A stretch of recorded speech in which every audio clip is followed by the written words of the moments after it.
Spoiler warning, the following summary contains major plot details from The Great Gatsby.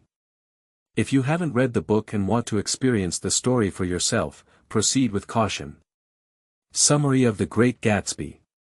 Set in the summer of 1922, The Great Gatsby by F. Scott Fitzgerald is a tragic story of love, wealth, illusion, and the corrupting influence of the American dream. The novel is narrated by Nick Carraway, a Yale graduate and World War I veteran who moves to West Egg, Long Island, to pursue a career in bonds.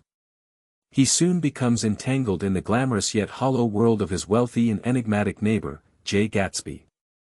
Gatsby is a self-made millionaire who throws lavish, extravagant parties at his opulent mansion, yet remains a mystery to most of his guests.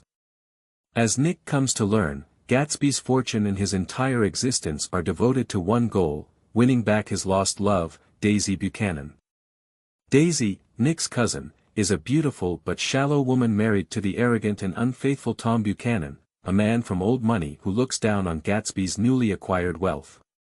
Years earlier, before Gatsby went off to fight in World War I, he and Daisy had fallen deeply in love. However, Gatsby came from humble beginnings, and Daisy, unwilling to wait for him, married Tom instead. Now, Gatsby believes he can rewrite the past by proving his wealth and devotion to Daisy, convincing her to leave Tom and be with him once more. With Nick's help, Gatsby orchestrates a reunion with Daisy. Their romance rekindles, and Gatsby is convinced that she will tell Tom she never loved him and leave him forever. However, during a tense confrontation at the Plaza Hotel in New York City, Daisy falters under pressure and is unable to deny her past love for Tom. She is torn between her old life of comfort and stability and Gatsby's passionate but uncertain future. As tensions rise, the group drives back to Long Island. On the way, Daisy, distraught and reckless, accidentally strikes and kills Myrtle Wilson, Tom's mistress, with Gatsby's car. Gatsby, ever the romantic, takes the blame, believing Daisy will come to him. Meanwhile, Myrtle's grief-stricken husband, George Wilson, is manipulated by Tom into believing Gatsby was responsible for the accident. Overcome with rage and despair, George tracks down Gatsby and shoots him while he is floating in his luxurious swimming pool. George then takes his own life.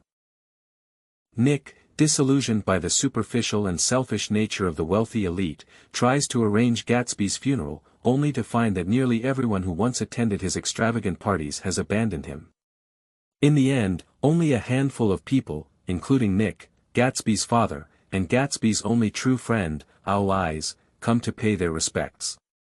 Heartbroken, Nick decides to leave New York and return to the Midwest, reflecting on the unattainable nature of the American dream and how Gatsby's idealism ultimately led to his downfall. The novel ends with one of literature's most famous lines, as Nick muses about Gatsby's eternal hope and humanity's endless pursuit of dreams. So we beat on, boats against the current, borne back ceaselessly into the past.